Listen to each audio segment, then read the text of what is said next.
Hey,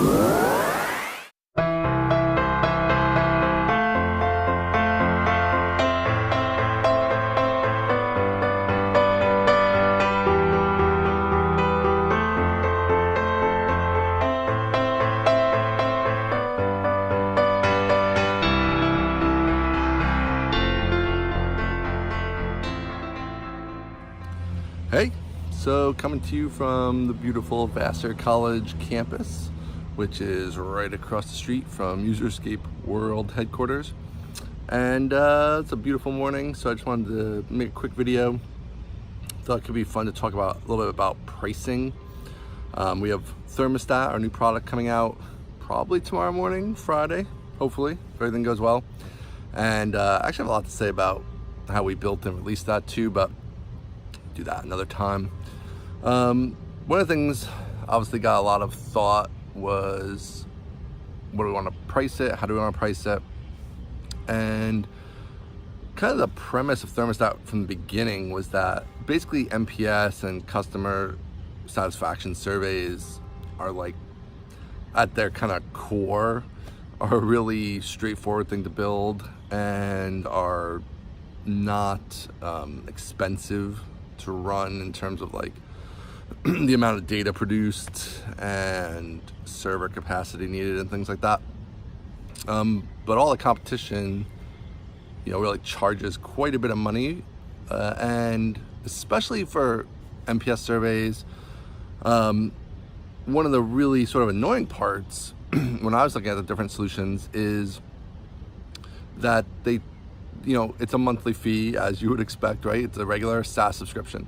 So you might be paying $99 a month, or if you're a little bigger, $249 a month.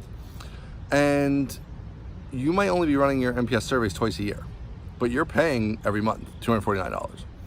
And if you're a small bootstrap company, you're paying $29 or $49. And you're only running surveys twice a year, and the rest of the time, you're literally not even using the tool. And I know those are the SaaS apps I hate, right? like I don't mind paying for GitHub and AWS, which is a little bit different, obviously, and the Slack, like the things we use every day, makes total sense. But when you're only using something a few times a year or quarterly, it's just kind of brutal. And I understand that that's in some sense why those are good businesses to run, because you don't have people using them that heavily, and yet you're getting this recurring revenue from it. But that was really a place where I thought we could do a lot better, and that especially with Thermostat being a second product, we have a very successful first product.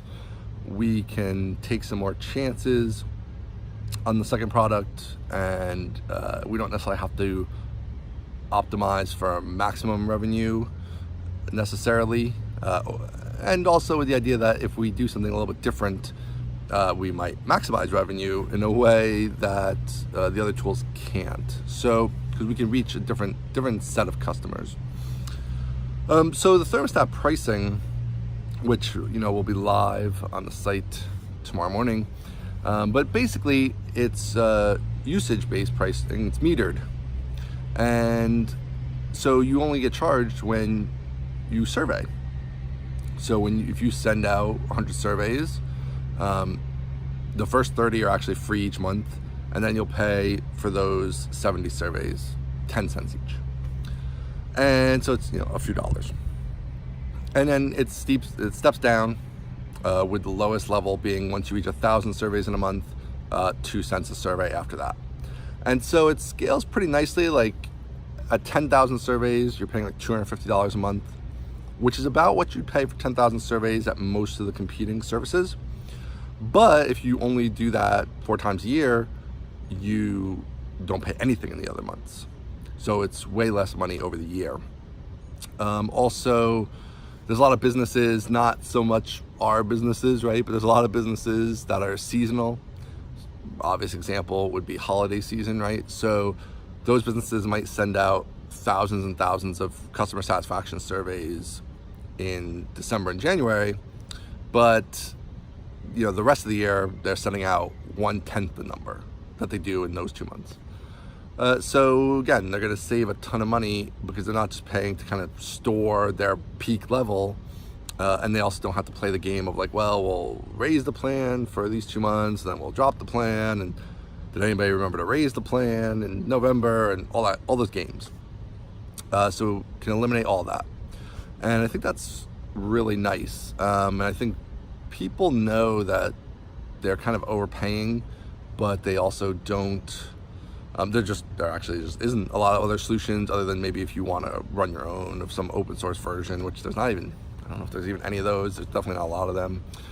Or use a tool that's not built for the job, like a some of the, I don't think SurveyMonkey, I think now is subscription also, but there are some survey tools we can kind of pay per use. But again, that's just going to be a generic survey tool. It's not going to do the calculations you need. It's not going to run the reports in a NPS or CSAT kind of way. So it's just a lot clunkier to use. First, part of the beauty of these surveys is that they give you a single number for you to kind of focus on.